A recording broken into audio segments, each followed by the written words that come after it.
everybody, this is Kath and welcome here to the HUBient channel.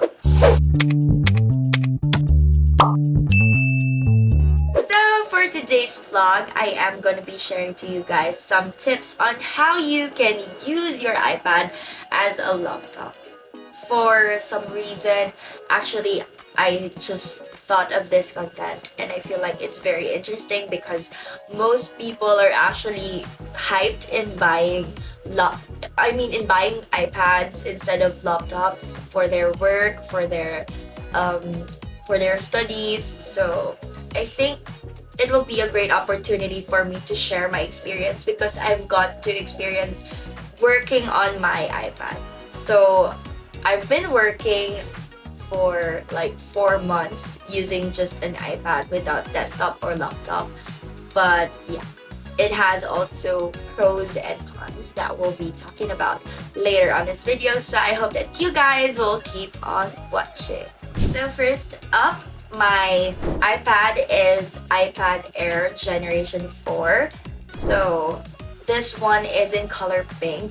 I cannot show you guys because I'm using it for filming. Yes, I can also do filming here on my iPad with a very nice camera as well. So thumbs up, iPad. So yeah, let's start off with the first one. So the first one that we have here, you can use your iPad as a laptop just by a keyboard and a mouse. A real keyboard and a mouse. So I have here a keyboard. I bought this one on Shopee. So this is what I use, this one.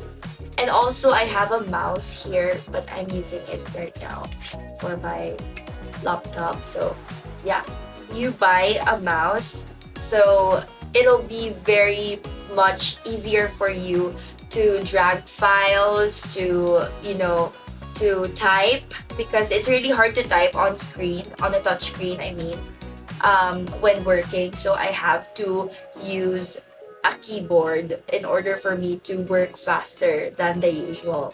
So that's one tip. But the thing is, there are some cases that some keyboards doesn't have the functions, like without command function or option function in a keyboard. The mechanical keyboard that I got from Shopee doesn't have that kind of feature. So I'm having a hard time to copy and paste and other commands for Apple products because it doesn't have the command option. So make sure that if you buy a keyboard, make sure that it has command option here. Yeah, and also here, command option.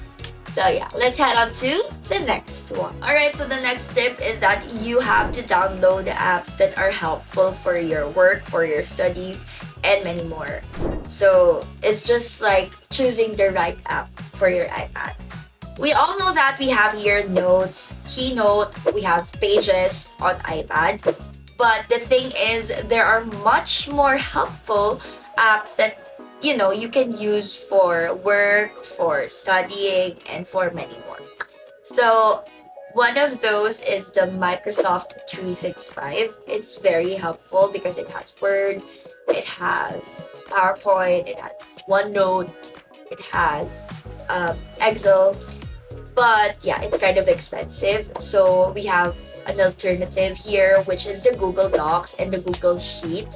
You can use those for editors, for creators, content creators. You can also edit here. We have here the iMovie, and also we have here some other apps that you can use for editing. For photos, like Photoshop, I don't think I can recommend downloading Photoshop here, but if you want to edit here on iPad instead, maybe you can try, because I haven't tried it yet. I just used Lightroom, Stacey, Snapseed, InShot, Canva, what else? What did I use? PixArt, yeah, I also use that. And iMovie for editing and for photo editing. So those are the apps that I can recommend to you guys. But I'll be talking about the cons about this editing thing on my last part of the video. So make sure to watch it. So that's the second tip. You can use an app for you to organize your works as well, like Asana. What else? Notion. We have here Notion and Asana as well. So you can organize your work in an iPad. Alright guys, so the next thing that you need to have is a hub. USB-C hub. Okay, because at some point, you'll be actually finding a hard time to search for Bluetooth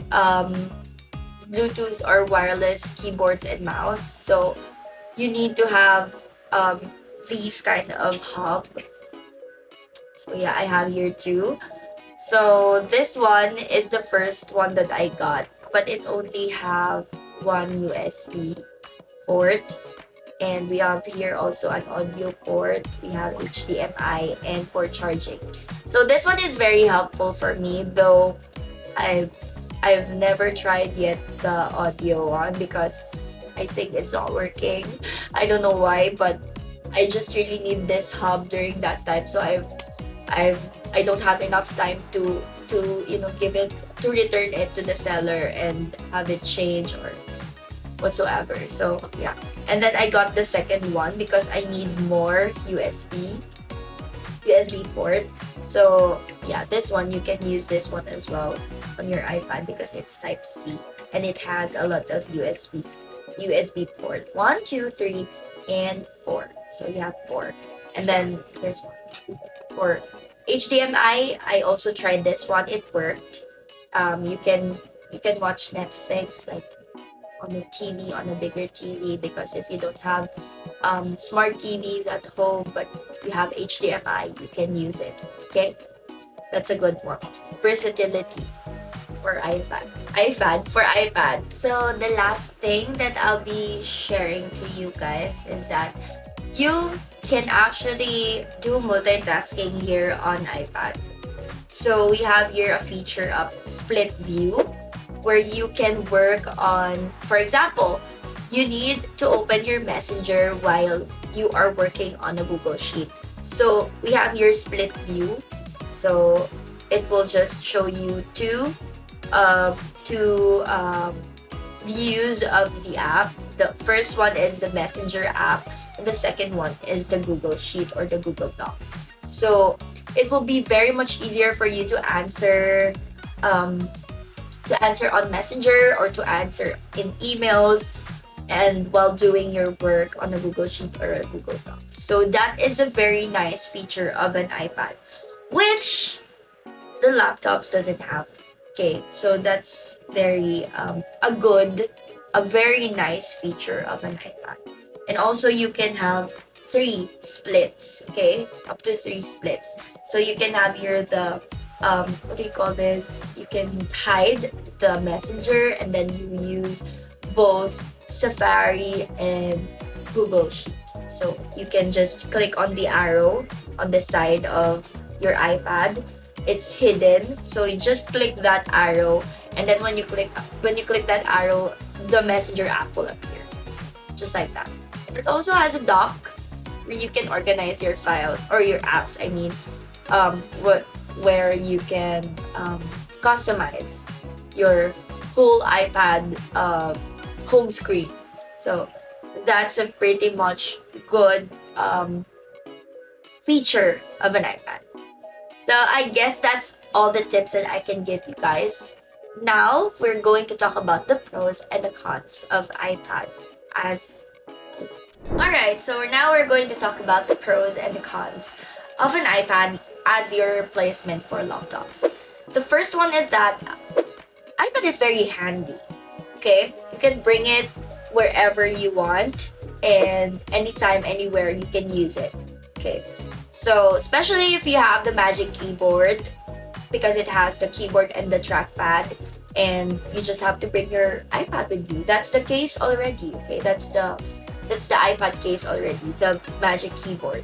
So it's very easy to use as well, and you can work on a cafe or on a restaurant, in a hotel, wherever you want. So that's one. The second one is that it has a multitasking function, which is the split view. I love that feature so much because you've got to work with another thing and another thing. So, like that. So, it's good in multitasking. The third one is that you have an option to buy hubs. Okay? So, hubs can be helpful for you to organize your files and your laptop, I mean your iPad, to be more versatile when it comes to functions. So the fourth one is that you have built-in apps already on an iPad. You can edit, you can download, you can also use a lot of things there. So it's very, very helpful. And the last one is that it's touchscreen. So that's actually a good feature because it's touchscreen. You have the option, if you forgot your keyboard or something else, you have the option to, use it still because it has a touchscreen. See? So that's all the pros for the iPad. Alright, now let's talk about the cons. The first con for this iPad is that it is actually a bit prone to lagging, especially if you do have a lot of files already or if you do have a lot of apps and you just have a bit of storage. Like for example, you bought 64 gigabyte storage. It will be hard for you to manage your files because it is prone to lagging. And second one, for the Microsoft 365, you cannot use it without paying for it, of course. And I'm having a hard time to use Excel. That's why I use Google Sheet most of the time and Google Docs.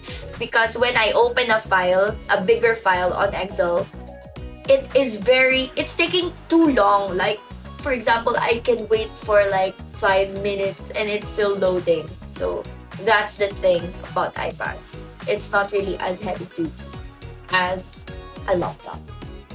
Third, for the battery life, you can use it for just okay, I think I can just use my iPad for work for like 5 to 6 hours, and then it will be low battery. It depends on which app you are using actually, because sometimes I can just use it for like 3 to 4 hours, and I'm having a hard time to charge it most of the time because it's really hard for me to work while the iPad is charging because it actually is getting hot. Okay, the device is getting hot if you use it while charging. So that's the thing. Especially in the Philippines, it's really hot right now. It's summer and you cannot use it while charging because it will damage your device, right? So it's not really a good one for you to use your iPad while working. So that's it. And what else? For me, other than that, those are just the cons. And it's just actually limited, the last one. The fifth con is that iPad is limited to its features. There are some cases that you can only open a file on a laptop, or you do have only you do only have an app, or you can only download an app using PC or using a laptop. So that's another con for an iPad. But still, overall, I love the experience using my iPad for work, but I now have a laptop where I can actually manage more tasks and more work. So that is much more easier for me. So I guess that's it for the whole video. I hope that you guys liked it. And please don't forget to like and subscribe. Hit that notification bell to get notified whenever we are posting a new one. And also, please don't forget to comment down below if you have any suggestions. And again, I'll see you on my next video. This is Kath. Spread love, not hate. Bye-bye.